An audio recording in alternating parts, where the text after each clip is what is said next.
আরও একটি ঐতিহাসিক বর্ণনা মতে এই স্থানে বসেই আমাদের প্রিয় নবী হযরত মুহাম্মদ সাল্লাল্লাহু আলাইহি ওয়াসাল্লাম তৎকালীন আবুসিনিয়ার বিখ্যাত বাদশাহ নাজ্জাশীর গায়েবানা জানাজার সালাত আদায় করেছিলেন।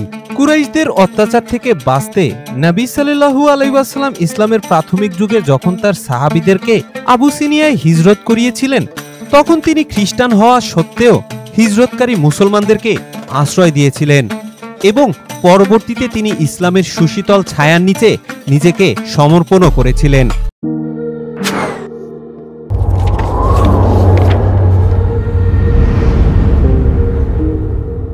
আমরা এখন বৃষ্টির দোয়া কবুল হওয়া মসজিদে যাচ্ছি। এই মসজিদে বসে হুজুর সাল্লাল্লাহু আলাইহি ওয়াসাল্লাম বৃষ্টির জন্য দোয়া করেছিলেন এবং সেই দোয়া কবুল হয়েছিল এবং মদিনাবাসীর খরা পূরণ হয়ে এখানে প্রাচুর্য চলে আসে, দুর্ভিক্ষ দূর হয়ে যায়। এই সেই মসজিদ যেখানে হুজুর সাল্লাল্লাহু আলাইহি ওয়াসাল্লাম বৃষ্টির জন্য দোয়া করেছিলেন। মূলত মসজিদে নববীর পাশে এই মসজিদটির নাম হচ্ছে আল গামামা মসজিদ। মসজিদটি মদিনা শহরের অন্যতম প্রাচীন একটি ঐতিহাসিক নিদর্শন। এই স্থানে দাঁড়িয়েই আমাদের প্রিয় নবী হযরত মুহাম্মদ সাল্লাল্লাহু আলাইহি ওয়াসাল্লাম 631 সালে ঈদের নামাজ আদায় করেছিলেন। অর্থাৎ সেই প্রাচীন আমলে এটি মদিনার ঈদগাহ হিসাবে ব্যবহৃত হয়েছিল।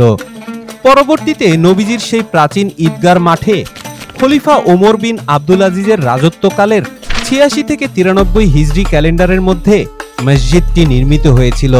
মসজিদে নববী থেকে মসজিদটি প্রায় 300 মিটার দক্ষিণ পশ্চিমে অবস্থিত। নবী সাল্লাল্লাহু আলাইহি ওয়াসাল্লাম তার জীবনের শেষ বছরগুলোতে এখানেই ঈদের সালাত আদায় করেছেন। এই কারণেই এই মসজিদটি মসজিদে ঈদ নামেও সুপরিচিত। কিছু বর্ণনা অনুসারে নবী সাল্লাল্লাহু আলাইহি ওয়াসাল্লাম তার জীবনের শেষ 4 বছর এখানে ঈদের সালাত আদায় করেছিলেন। এছাড়াও বর্ণিত রয়েছে যে নবী সাল্লাল্লাহু আলাইহি ওয়াসাল্লাম মদিনা নগরীতে বৃষ্টিপাতের অভাব হলে এখানে দাঁড়িয়েই ইস্তেসকায় নামাজ আদায় করেছিলেন। মূলত বৃষ্টির অভাব হলেই এই ইস্তেসকায় নামাজ আদায় করতে হয়। আরবি শব্দ গামামা এর অর্থ হলো মেঘ। ওই দিন আমাদের প্রিয় নবী হযরত মুহাম্মদ সাল্লাল্লাহু আলাইহি ওয়াসাল্লাম বৃষ্টির আশায় সালাত আদায় করার পরে হঠাৎ আকাশে মেঘের ঘনঘটা ঘটে এবং আকাশ কালো করে বৃষ্টি নেমে আসে। নবী সাল্লাল্লাহু আলাইহি ওয়াসাল্লামের এই মুজিজার কারণেই সেই মেঘের সাথে মিলিয়েই এই মসজিদের নামকরণ করা হয়েছে মসজিদে গামামা, অর্থাৎ মেঘের মসজিদ। আমরা এখন সেই মসজিদে রয়েছি যেখানে আমাদের প্রিয় নবী হযরত মুহাম্মদ সাল্লাল্লাহু আলাইহি ওয়াসাল্লাম বৃষ্টির জন্য দোয়া করেছিলেন এবং সেই দোয়া কবুল হয়েছিল এবং মদিনাতে টানা কয়েকদিন যাবত বৃষ্টি হয়েছিল। মসজিদে নববীর নিকটবর্তী হওয়ার কারণে মসজিদ আল গামামায় 5 ওয়াক্ত সালাত আদায় করা হয় না। কিছুদিন আগেও মসজিদটি দৈনিক নামাজের জন্য বন্ধ করা ছিল, তবে সম্প্রতি মুসল্লিদের জন্য এটি আবার পুনরায় চালু করা হয়েছে। তবে এই মসজিদে কোনো রকমের কোনো আজান প্রচার করা হয় না। এর কারণ হলো মসজিদে নববীর সীমানায় থাকার কারণে নববীর আজানই এখানের আজান হিসাবে পরিগণিত হয়। তবে দর্শনার্থীদের সুবিধার জন্য বর্তমানে এর ভেতরে নামাজ আদায়ের সুযোগ করে দেওয়া হয়েছে।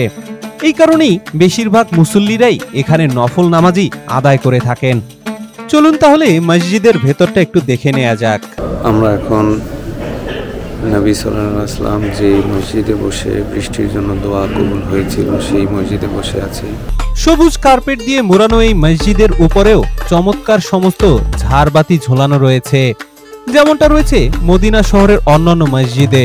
সাধারণত মদিনা শহরের অন্যান্য যেসব মসজিদ রয়েছে ওইগুলোর স্থাপত্য শৈলীর সাথে এই মসজিদের স্থাপত্য শৈলীর কোনো মিলই নেই।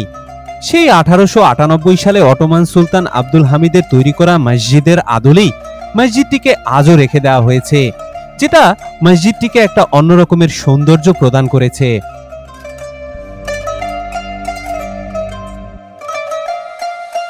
এই মসজিদের সবচেয়ে চমৎকার বিষয় হচ্ছে আজও সেই ওসমানী আমলের স্থাপত্য শৈলী দেখা যায়। তখনকার সময় মূলত এভাবে পাথর দিয়েই বিভিন্ন রকমের স্থাপনা তৈরি করা হতো। সেই ঐতিহ্য ধরে রাখার জন্যই আজও মসজিদটিকে এভাবেই রেখে দেওয়া হয়েছে।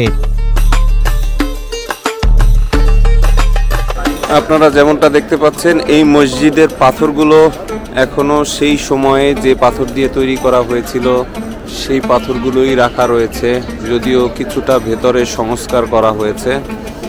আরও একটি ঐতিহাসিক বর্ণনা মতে এই স্থানে বসেই আমাদের প্রিয় নবী হযরত মুহাম্মদ সাল্লাল্লাহু আলাইহি ওয়াসাল্লাম তৎকালীন আবুসিনিয়ার বিখ্যাত বাদশাহ নাজ্জাশীর গায়েবানা জানাজার সালাত আদায় করেছিলেন।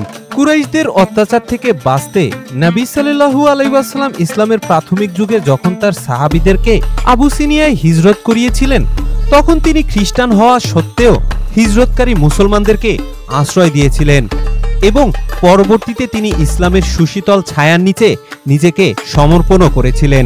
পরবর্তীতে যখন তিনি আবুসিনিয়ায় ইন্তেকাল করেন, ওই সময় মুসলিম হিসাবে তার জানাজার সালাতে ইমামতি করার জন্য কেউই ওখানে ছিল না। তাই আমাদের প্রিয় নবী হযরত মুহাম্মদ সাল্লাল্লাহু আলাইহি ওয়াসাল্লাম এখানে বসেই সেই নাজ্জাশীর গায়েবানা সালাত আদায় করেছিলেন। 93 হিজরিতে খলিফা ওমর বিন আব্দুল আজিজের প্রাথমিক নির্মাণের পরে মসজিদটি আরও বেশ কয়েকবার সংস্কার করা হয়। পরবর্তীতে সুলতান হাসান বিন মোহাম্মদ 1340 সালে মক্কার যুগের সাফায়েতের সময় মসজিদটি প্রথম সংস্কার করেছিলেন। 1622 সালে শরীফ সাইফুদ্দিন ইনাল আল আলাই পুনরায় মসজিদটি সংস্কার করেছিলেন এবং অটোমান সাম্রাজ্যের শেষের দিকের সুলতান আব্দুল হামিদের সময় 1899 সালে নতুন সরঞ্জাম ব্যবহার করে মসজিদটি বর্তমান আকৃতি প্রদান করা হয়েছিল। পরবর্তীতে সৌদি সরকারও বেশ কয়েকবার এর সংস্কার কার্যক্রম পরিচালনা করেছেন।